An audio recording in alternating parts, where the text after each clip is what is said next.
Programang ito ay rated SPG. Striktong patnubay at gabay ng magulang ang kailangan. Maaaring may masiselang tema, lengguwahe, karahasan, sexual, horror o droga na hindi angkop sa mga bata.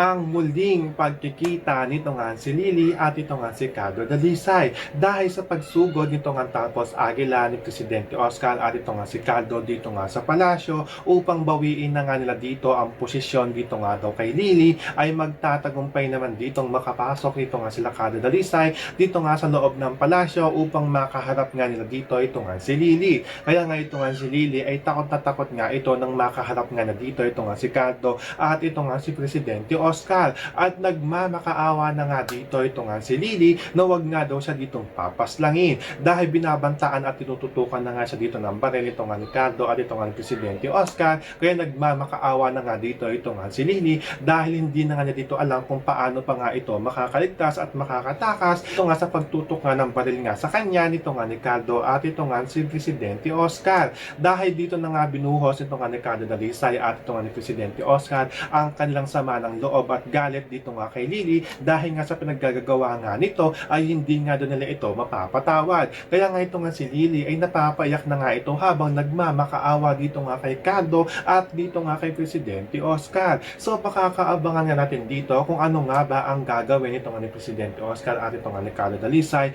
dito nga kay Lily. Yan ang ating mga pakakatutukan at pakakaabangan dito nga lang sa FPJ sa Probinsyano.